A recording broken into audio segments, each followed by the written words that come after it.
Hi, so this is a video in response to this other video by that Japanese man Utah. While the original video was presenting the argument that kanji is difficult, Japanese can be written without kanji, but people still use it because of attachment. Well, there's one point I would like to extend on. That's right, I didn't say argue with, I just want to give you some linguistic nerds some more awesome details. So, truth resists simplicity and kanas aren't phonetic in several levels. First of all, of course, it is useful to say kanas are indeed phonetic. If you compare it to English, which is phonetically messed up, when you learn a kana, it has the same pronunciation everywhere except these. And please excuse me for my terrible handwriting skills. Let's begin with these two. Most of the times they are pronounced E and U, except when they are after the vowel E or O, in which case they make some long vowels instead. So just E to E, O to O. Of course, exaggerated in real speech is just almost negligible. It turns out this is not always the case. Consider these two. Their kanas are and their pronunciations are. Of course, there is a rule better than just remembering every single case like these. If you just learn a little bit of Japanese and become a native speaker of Chinese, you might be able to extract the proper feature vector after some statistical learning. Your cerebral cortex will be like, aha, this is a Sino-Japanese word and this is not.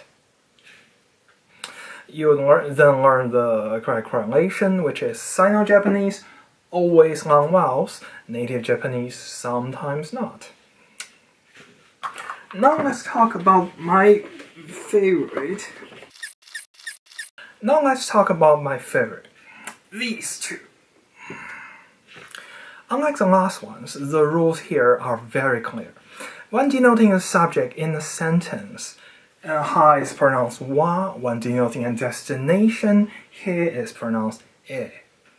Which again you probably know, and you just accepted everything as is. But we must ask the deeper question, why? It turns out there's a unified rule for these two. Notice they have the same consonant. It turns out every kana in the hahifuheho is pronounced as their counterpart in yue when they aren't at the beginning. Except these two cases are the only ones you can see in modern Japanese because they change all the other ones.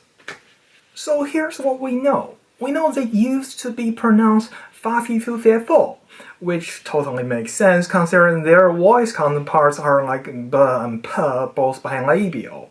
The consonant ending p in Old Chinese becomes f, which is why there's still Japanese people pronouncing sanjipun, rather sanjupun.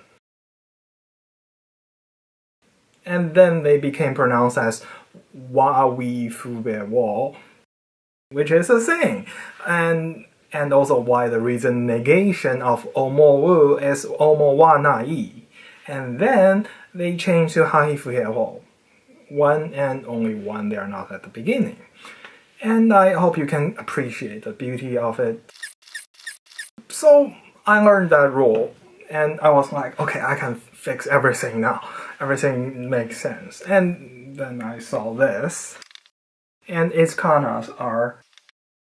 It is not hana-wa-da, it's hana-ha-da. It turns out when I said the beginning, it's not the beginning of a word, it's a beginning of a thing, which you still have to remember. And this brings us to the last and perhaps the least interesting. This one. Story here is kind of simple. It used to be pronounced wall, now it's pronounced all, just like its less fortunate neighbor.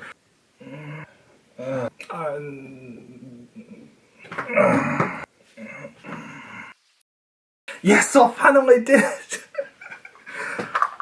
Anyway, except sometimes it denotes the object in a sentence. So in those cases, people didn't change it.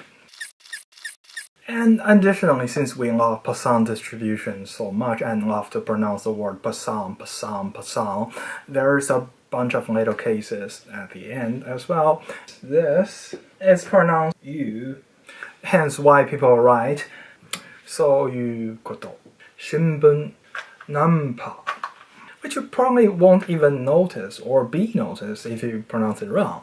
And there's a which nobody knows how to pronounce because I don't know why people use them, and they use them inconsistently, and which brings us to the next topic, kanas for imitating sounds, and they are just pronounced so messy.